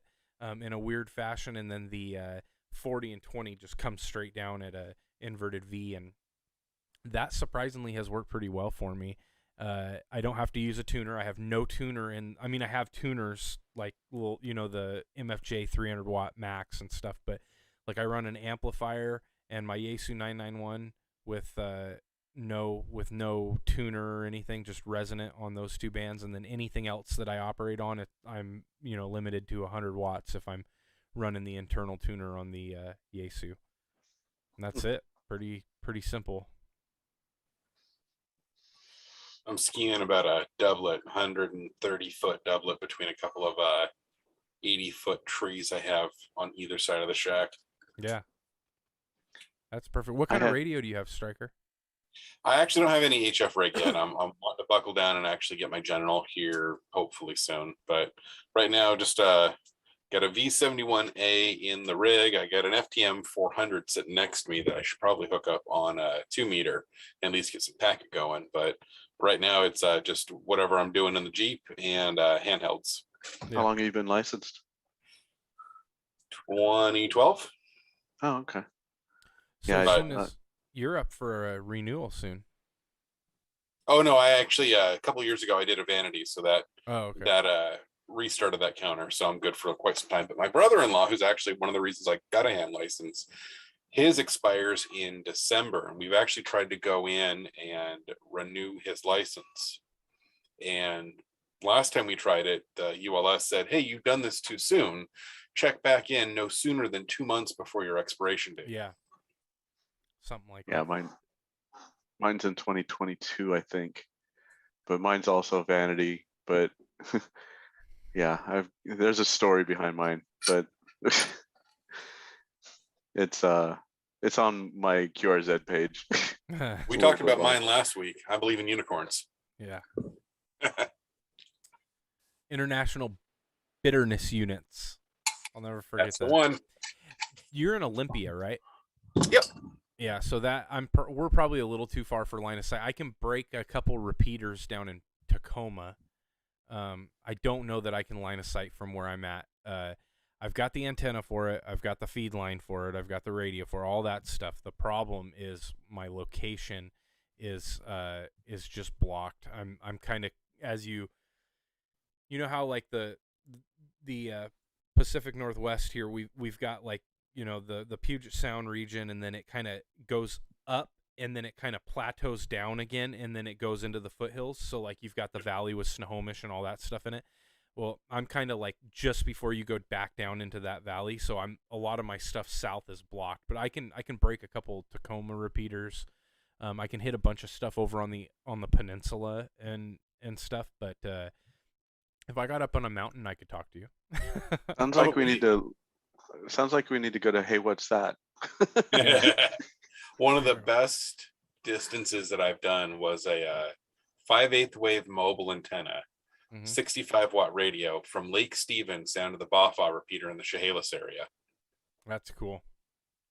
And I just threw my call out there, not expecting to hear anything. Sure enough, it beacons back to me, and I pick up one of the locals, which I lived in Chehalis at the time. I have friends that live in Snohomish. We were just up there helping them with something. And we were in between point A and point B. I threw my call out on the repeater, and I had a short QSO with somebody, and that was probably one of the longest contacts I've made in 2 meters. That's cool. Well, if you're ever up in the Snohomish area, look me up, because I'm looking at Snohomish when I look out my window. Oh yeah. Yeah, it's like right hopefully there. You're not looking for a house to buy in Snohomish. No. I mean, we're looking at buying here in the not too distant future, but right now the prices are just ridiculous up here. It's just it's definitely a seller's market. It's I don't know that it's a great time to buy a house right this minute. But best friend, he was looking for 7 years. He was kind of a hot rock in a hard place where they were trying to sell and trying to buy, so it was a contingency, and every contingent offer they put in, they were just kind of laughed at, and they ended up selling their house a couple years ago, renting, and they actually just bought a house last month for stupid amount of money. Yeah, it's a lot. It's really hard to do right now, but I don't know that it can maintain for that long. But yeah, anyway, if you're ever up here, look me up. We could go hit up there's a couple drive up soda activations up here that you can do and really get some distance, but even more so, there's a lot of hiking up here, and there's a lot of just outdoor stuff to do, and there's a lot of cool places to go that you can make contacts. I made a contact just from you know where Mount Pilchuck is. Oh yeah.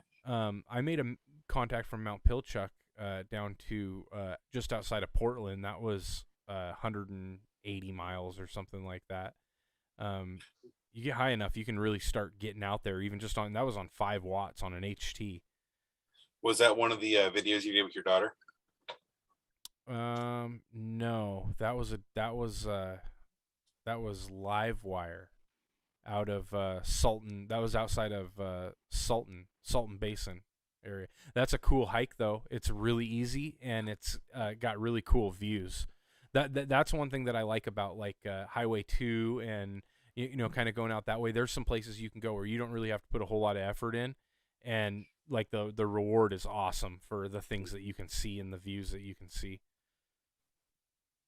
But I mean, I'll go hike somewhere where there's no view. I'm happy with that too. I just like being out doing something, you know. I like to go up to Mount Diablo a lot. I tend to go up there and activate, do a soda poda at the same time. Yeah, that's I haven't ever even been to the top of Mount Diablo, but next time I go down that way, I kind of want to do it. Well, hey, what's that showed you? You can see for miles as long as there's no smoke. Yeah. Or fog, you know. I've talked to Derek on Mount Diablo from Mount Lola. I think I posted a video of that at one point. But I was just gonna say. What's that? You might see a green donkey. I was just gonna say, if you go up to Mount Diablo, you might just see a green donkey. Yeah. No, green donkey. Derek. Yeah, you know Derek. No, Derek's super cool. Derek actually, he kind of started the 2 Meter Crew, and so the reason that we continued on with the 2 meter crew is obviously with his blessing, and he's a super big advocate for just getting people on the air. That's really what he wants to do. He just wants to get people on the air talking, and so that's kind of how this whole thing started, was like, how can we incorporate new people or get people excited about it, and here we are. Very cool. But hey guys, what it's was getting that late. app? What was that Go app ahead, you Bert. guys were talking about? Oh, Hey, what's that? It's a website. Yeah, look up Where's- heywhatsthat.com, I think it was. Hmm. It's super cool. It'll take you forever to figure out how to use. Hey, what's that? Yeah. And it's Yeah. a super cool domain name. Yeah. Yeah. Do you see it? Okay, yeah. Yeah, just Okay. let Yeah. your mind be blown for a little bit. Also dropped a link to it in the Discord. Okay. Yeah, if you check out Discord, Bert, you can save it or whatever. But yeah, Okay. there was a lot of information tonight, more so than I thought. Because when we get these things set up, we share some information, but it's pretty organic. We just kind of let everybody do what they want to do, and so you never know what you're gonna find. Bert is in the coordinator group. He sees all the posts and stuff. Like we just kind of put out, hey, this is what we want to talk about. Like, what do you guys think? And people are free to share whatever they want. It's cool. Yeah. Are any of you guys going to the what's that called? The Pacificon? Oh yeah, Pacificon. Too far. A For little me. far. What about you, Eric? I might be there. I'm gonna have to figure out how to do a COVID test, but other than that, yeah, I might be there. Okay. I will say, if the experience is anything like up here in the Northwest, if you find a drive up one, go as soon as they open and expect to wait a half an hour. Oh, drive up COVID. Yeah, no, you can. I can take the. Yeah. Well, I don't want to put this on YouTube, but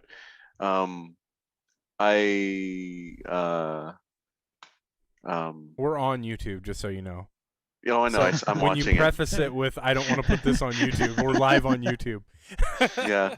Sorry about Blank it that. Anyways, yeah, I just I don't want to put it on there because it's my medical stuff, so that's why I'm saying that.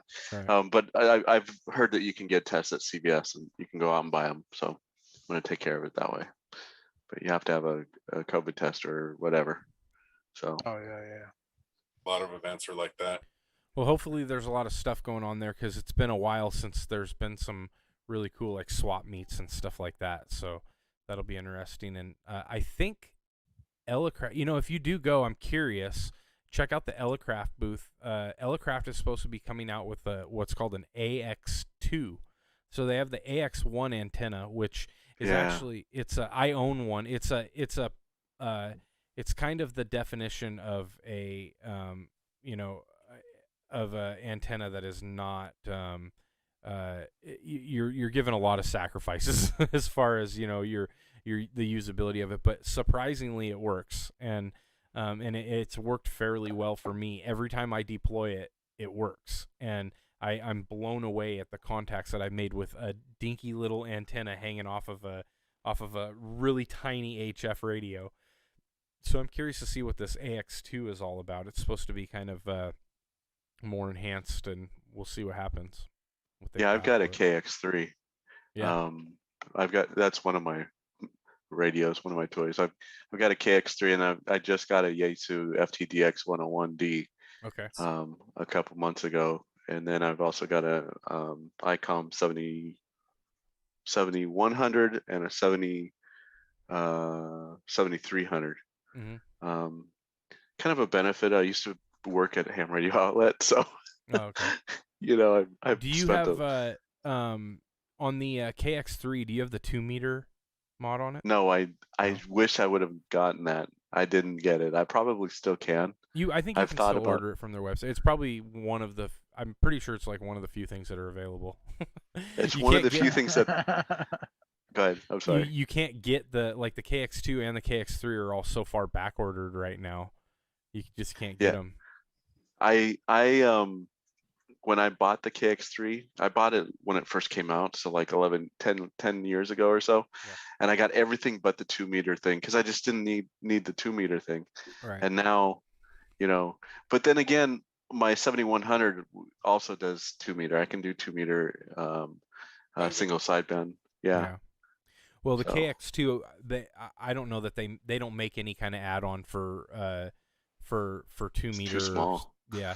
So it doesn't have 6 meters, and it doesn't have obviously 2 or 440. But I am curious with the KX3 if the 2-meter add-on gives you the ability to run single sideband in 2 meters, which that would be kind of cool. Yeah, it would be single sideband.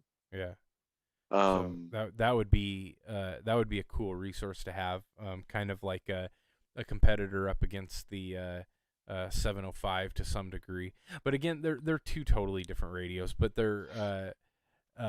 I'm so happy with the KX2 just because it's so tiny and it's super user friendly, and the audio is just phenomenal. Like, you can attest to that, I'm sure. The audio on the Elecrafts is awesome. And the receive sensitivity is great, and they're just good radios.